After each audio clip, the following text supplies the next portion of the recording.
This might be the rarest guitar we may have in here for a long time.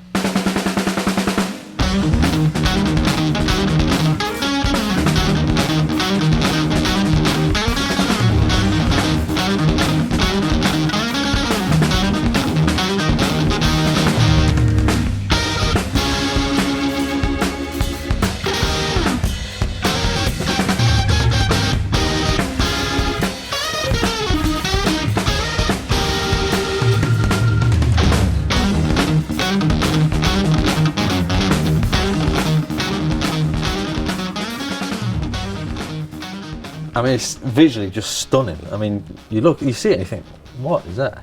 It's really beautiful. It's a work of art. I love these. They're, I mean, gosh, the craftsmanship that went into them. It's just so cool that they made so few of these. I guess what I'm trying to say is, companies make things in larger quantities to make money, right? To sell many of them. But they made in the teens of this. In fact, in '58, I think they shipped 16 or something like that. So clearly, yes, of course they're trying to make money, and they were not cheap guitars, but that wasn't, I think, the main thing. The main thing is they just wanted to make something beautiful.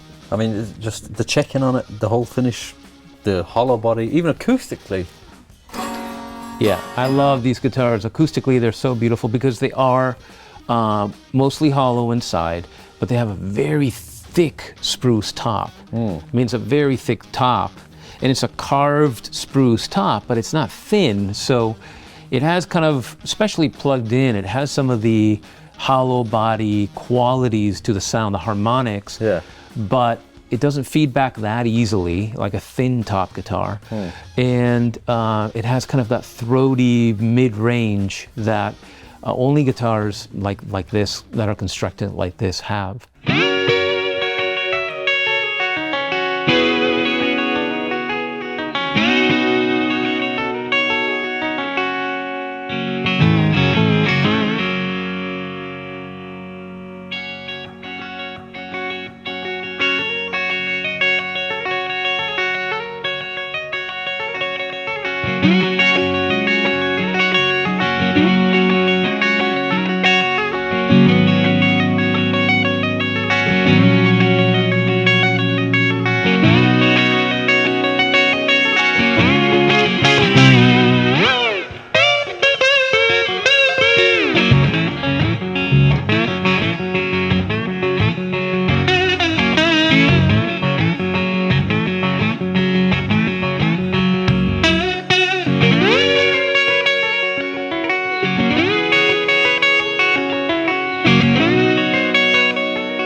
All PAFs, I mean, it's got so much going for it. Let's consult the trusty Gibson shipping totals book here. In fact, I'm glad I have this here because I want to talk about a couple other things related to this. Obviously, we're talking about the double neck era that was a thick body, hollow body, right, with a spruce top. Later on, it adopted the SG shape that we all know, Jimmy Page. I mean, obviously, but this is where it stemmed from. It's the same model. It's the EDS-1275. And in 1958, they shipped 17 EDS-1275s. Wow. In '59, 15. From '58 to '67, they only made 110. But in this shape, 38 total from 1958 to 1960. And in '58, which this is a '58, they made 17. 17, and then in Sunburst, it's going to be even less. In Sunburst, who knows? And that have survived, who knows? Yeah. We used to own one here that was 6-string guitar and 4-string bass on top. Right. Somebody walked in one day and had it for sale. I couldn't believe it when I was seeing it. Wow. The front was stripped. They didn't like the finish, so they stripped it. Yeah. And it was completely disassembled. All of the parts were in baggies. And in fact, they had the harness out of the guitar, and the potentiometers, because that top is so thick, those are not normal potentiometers that you find in other guitars. Yeah. The actual, the shaft is like this long to get through the thick top. Yeah. So it's very, very strange to look at. Some of these parts are very odd. Some of them are normal. The rest of the guitar is pretty standard. I mean, these are just PAF pickups. Amazing sounding PAFs in this one, by the way.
Now, price-wise back then, what would they have been roughly? That's a great question. I happen to have right here a double 12, $495, which is a lot of money.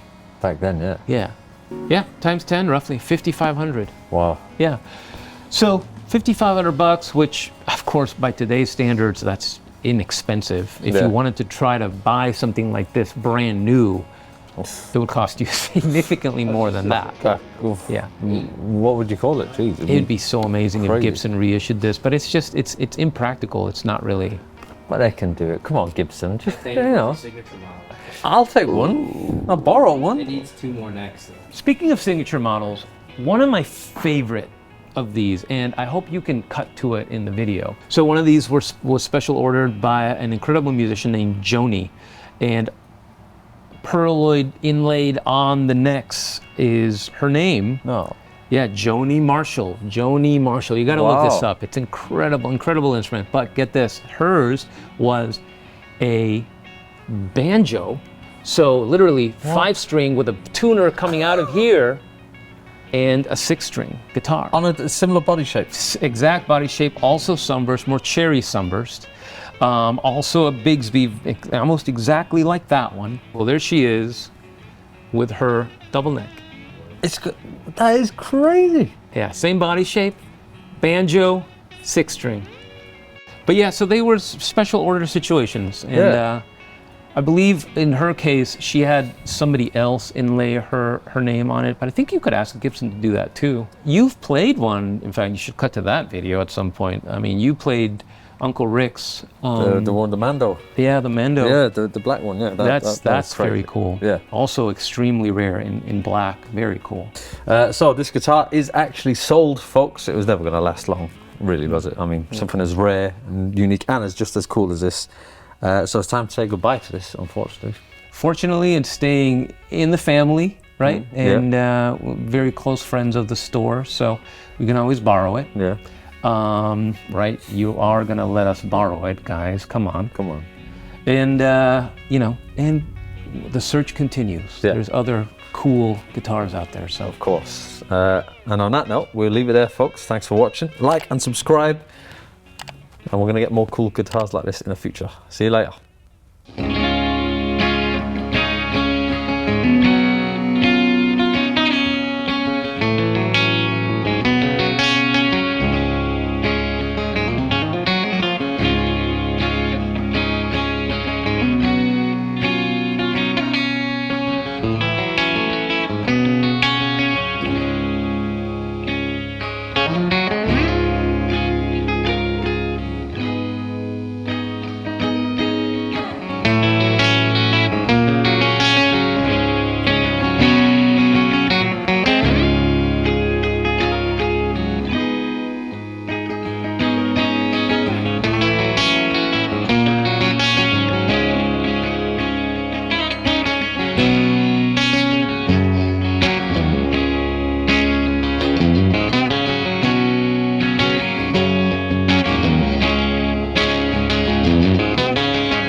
We got enough there.